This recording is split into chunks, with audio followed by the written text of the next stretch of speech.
بەیاننامەی حیزبی کۆمۆنیستی ئێران بە بۆنەی 25 نوامبر ڕۆژی جیهانی خەبات لە دژی توندوتیژی بەرامبەر بە ژنان. ئەمڕۆ 25 نوامبر ڕۆژی جیهانی خەبات لە دژی توندوتیژی بەرامبەر بە ژنانە.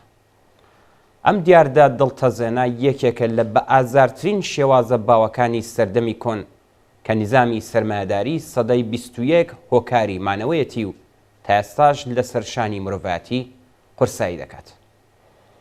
لە چەند سەد ساڵی ڕابردوودا و لەگەڵ بە پیشەسازی بوونی شێوازەکانی بەرهەمهێنان، گەشەی شارنشینی، دروستبوونی قوتابخانە و زانکۆکان، هاتنی ژنان بۆ ناو بازاڕەکانی کار، پەرەسەندنی پەیوەندیەکان، پێکهاتنی ڕێکخراوە سنفی، فەرهەنگی و سیاسیەکان و بەتایبەتی بەشداری بەربڵاوی ژنان لە پرۆسەی کار و کاروباری کۆمەڵایەتیدا، ژنان کەم تا زۆر لە هەموو جیهان توانیویانە وەک نیوەی کۆمەڵگا لە هەموو بوارەکانی کار و ژیاندا حزوری بەرچاو و چالاکانە و کاریگەریان هەبێت.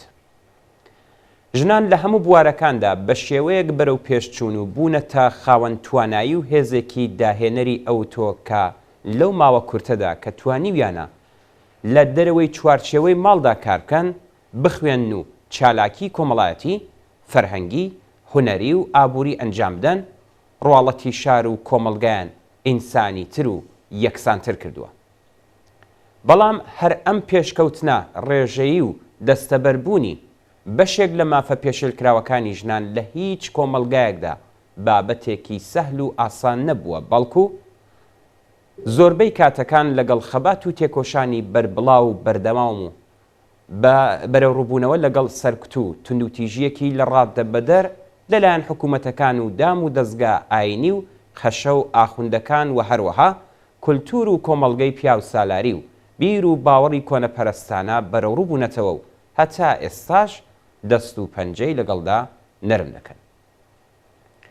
لەم نێوەندەدا ڕژیمی کۆماری ئیسلامیش چووەک ڕژیمێکی بەرگریکاری بربەڕیەتی سەرمایەداری و چووەک ڕژیمێکی کە ئاینیش وەک ئامرازێک بۆ سەپاندنی هەرچی زیاتری ئەو پەیوەندیە دژە ئینسانیانە بەکاردێنێت، لە ماوەی دەسەڵاتدارێتی خۆیدا کارنامەیەکی گەلێک ترسناکی لە خۆی بەجێهێشتووە.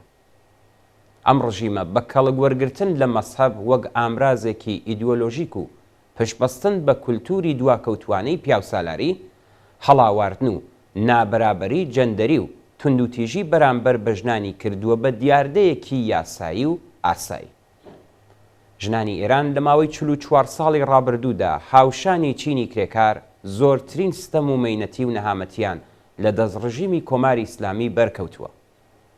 کۆماری ئیسلامی لەو ماوەیەدا زۆر هەوڵی داوە بە پشتبەستن بە بیر و باوەڕی ئاینی، باوەڕ و نەریتە ڕزی و گیان سەختەکان، سەپاندنی گەلێک یاسا و ڕێسای پشتبەست و بە مەسحەب و سەرکوتی وەحشیانە ستەم لەسەر ژنان بکاتە باوەڕێکی دەرونی و بەو قەناعەتیان بگەێنێت کە ژێردەستەیی خۆیان وەک پرسێکی ئاسایی قبول بکەن، بەڵام لەم هەوڵێدا سەرکەوتوو نەبوو.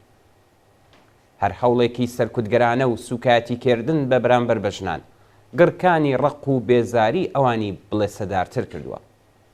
ئەگەر تا دوێنێ لە هەر شوێنێک بزوتنەوە و خەباتێک لە ئارادا بوو بێت، ژنان ڕۆڵێکی بەرچاویان تێدا گێڕاوە.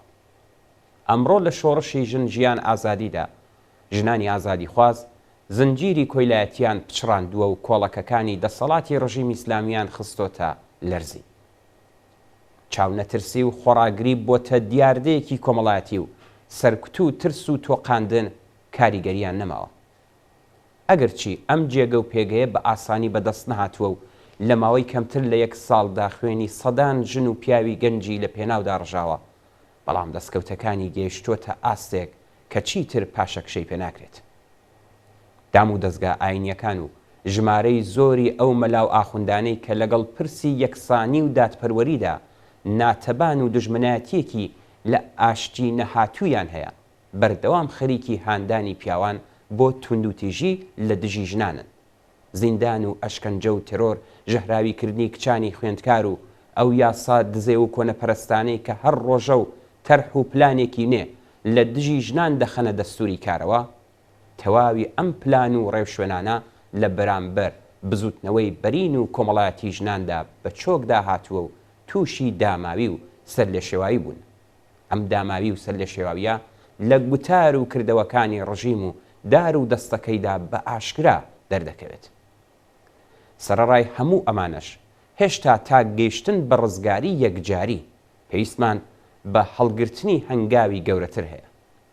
تەنیا بە خەباتێکی ڕێکخرا و یەکگرتووانە و بەشداری بەربڵاوی چین و توێژەکانی ژنانی چەوساوە و ستەمدیتوو و هەروەها ئەو پیاوانەی کەمانەوە و بەردەوامبوونی ئەم ستەمگەریە بە گوشارێکی ئازاردەر و پێشێلکردنی ئاشکرای کەرامەتی ئینسانی خۆیان دەزانن، دەکرێت هەر لە ئێستاوە پیاو سالاری و نیزامی سیاسی زاڵ بەسەر کۆمەلگادا تا ڕادەیەکی زۆر ناچار بە پاشەکشە بکرێت و ژینگەیەکی ئەمنتر لە ناو ماڵ و پەیوەندیەکی ئینسانی لە ناو کۆمەلگا و کەشێکی ئەمنتر لە شوێنی کار بۆ ژنان دابین بکرێت.